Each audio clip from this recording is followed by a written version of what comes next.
Welcome back to my channel. Let's do some PowerShell.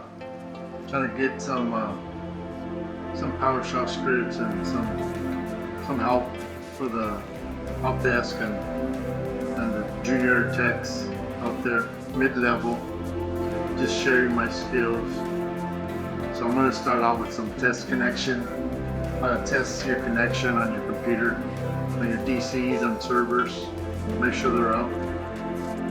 Get some the uptime on the servers after patching or after a reboot. Anything that has to do with a reboot or troubleshooting. You want to see what time and what day or when it has been up since when.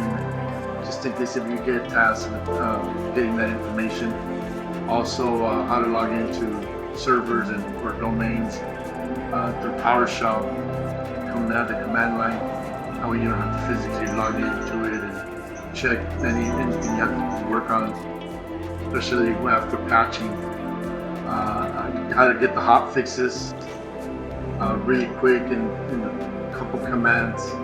And also I'm going to throw a bonus out there to how to query a session, how to log off people from servers when they log in. A lot of times after admins log into servers,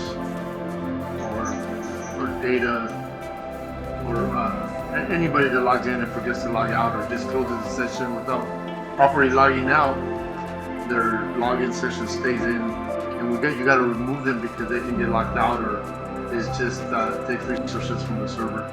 So let's go ahead and start. So let's start with the first two.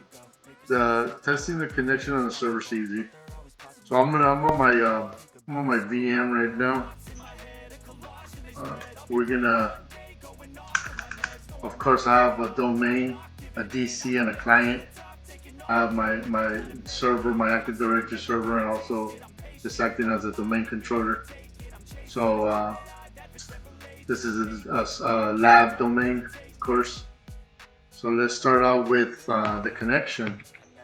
Let's start off just testing the DC to see if it's up. You make sure this is the command, this is the PowerShell command, this is your DC. Of course, yours is going to be different. So we know that it's connected, it's up. Here's the IP address. So we know that's good. Let's go check the. A lot of times when you guys are PowerShell and you guys are in an older version, let's make sure you guys are in the newer version right here. You see this is the older version of PowerShell. Let's update that to the newer version. That way some commands don't work. You have a headache. So, and I'll throw the website where you can download the newest version of PowerShell. So you believe it's 7.1 or 7.0. That way you don't get stuck with any old any old commands that you can't run. I'll run that afterwards. So let's go. This is my. I'm gonna. This is where I have my where I created the folder for my scripts. Just log into it. I only have a few right now, just as a test. But I'm gonna be building it up to be showing how to create scripts and store them in your C drive. Get them out of the way of any redirection. Make sure they just land on the root. And that way you can store build your scripts. Of course, I use PowerShell ISC. So once you start creating your scripts, you want to store them and save them into your folder, the folder that you create in the root. Like for instance, mine is right here in the root, and this is where I started creating. And then as you continue to store your scripts, you can file right here. Make sure you don't get them out of the. You make sure you don't go through any subfolders because then you're gonna have issues. Try to keep them nice and clean and neat on the root. I've learned that the hard way. So going back to let's go back into, this is the one I was working on, the uptime. So there's a couple ways to get the uptime. Of course, the script, you're gonna run it on you're gonna run it on the computer, but you can also log into that the domain controller and check the uptime there just to validate. So let's run this on this computer. So this is the format I like, nice and clean. There's tons of other scripts that you can download and you can move around, but this is a nice one right here, date and time. And that way you can take a screenshot and send it out to whoever needs to see this. Of course, you can also put to get more information out here. Let's run this one just as a test. Oh, this is the remote one. Okay. So let's log into that server. Let's go back to our. Let's log into that DC that I was talking about. So this is the command.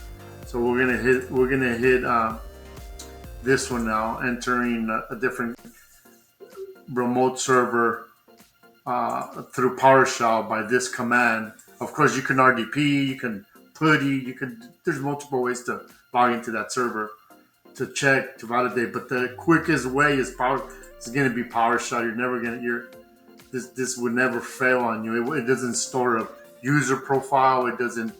As soon as you enter and you exit, it's like you just leave, close the door. Nobody.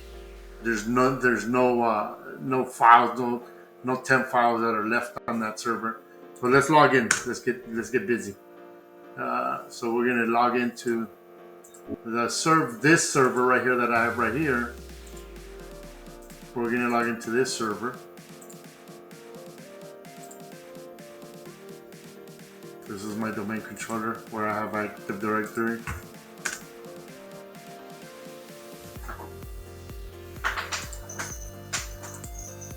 It takes a while. It's just not. I'm gonna actually log in just to make sure it comes up.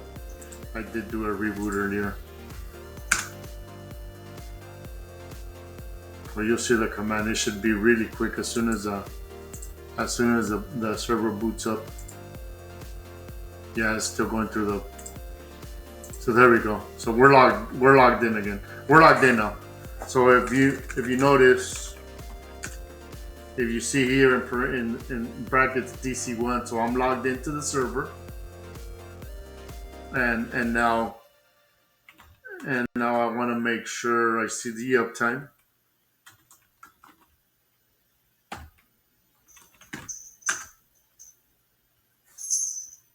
Well, there's another something that sometimes this command doesn't work, so you have to make sure. So what I'm going to do is I'm going to copy this command over here on my. This is why it's so easy when you have it here on. It's very handy to copy and paste.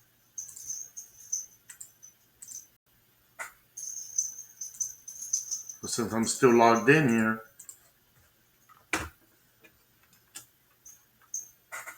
so that server was booted at this time right here, this date today.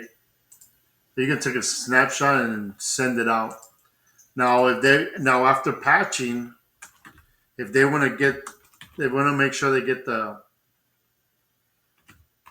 make sure that it got patched. The command is Hotfix, and it displays the DC, the update, and the time and date. Of course, I haven't. This is a lab, so this is a evaluation of the server. But if it was patched, if it went through patching last night, and they want to verify the owner of this server, so this is where the admin will go and take a screenshot and validate, send them either email or however you guys communicate. But this is another way. This is the easiest way right here. You can also log into the server and go into but see, by you logging in, it's already placing a if you're not the admin and you're a user with admin, you're already creating a user. So that's one thing you don't want to do, create users.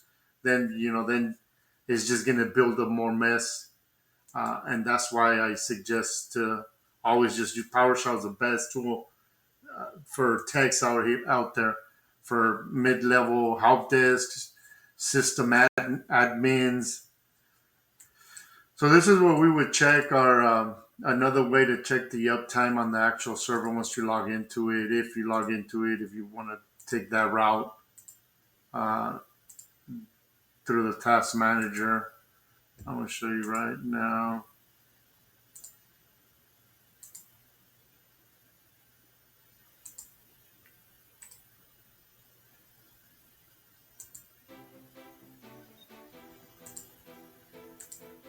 So you see right here, uptime 34 minutes. So this has been rebooted.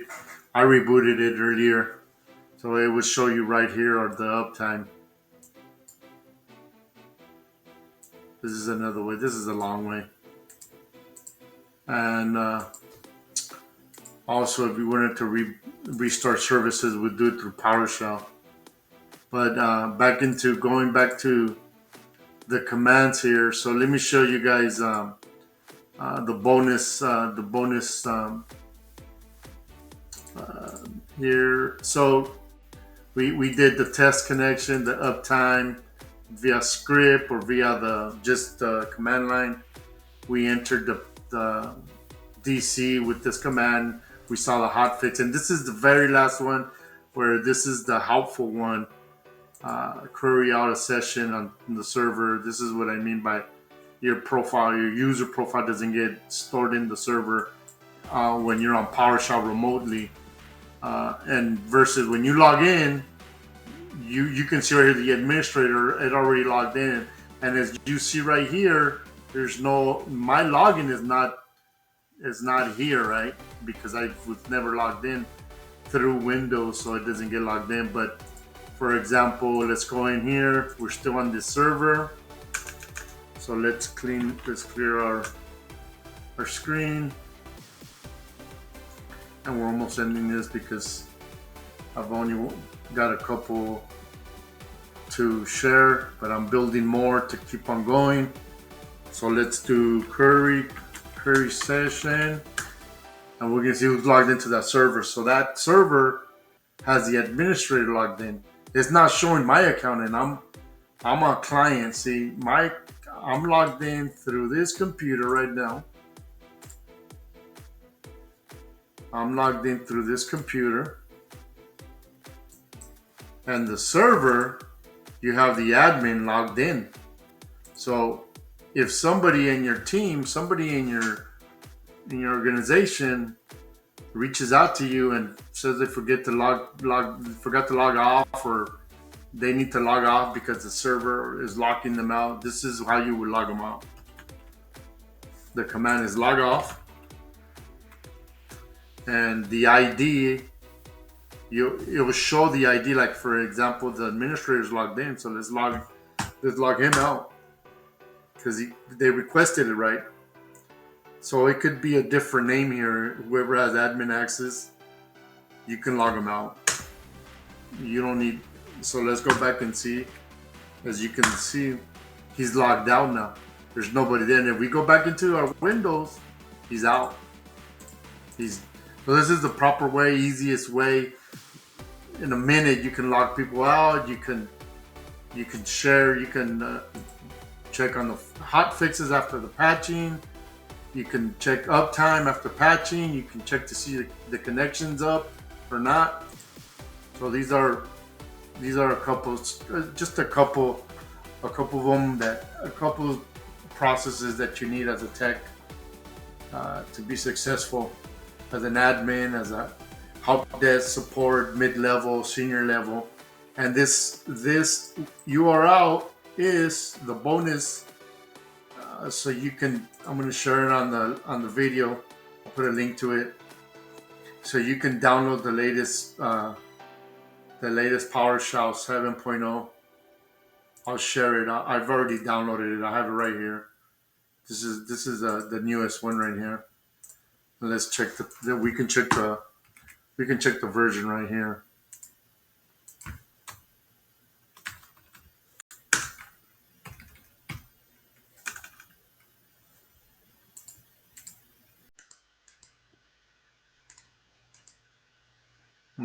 computer got my system like that. I'll share this. I'll share the screen.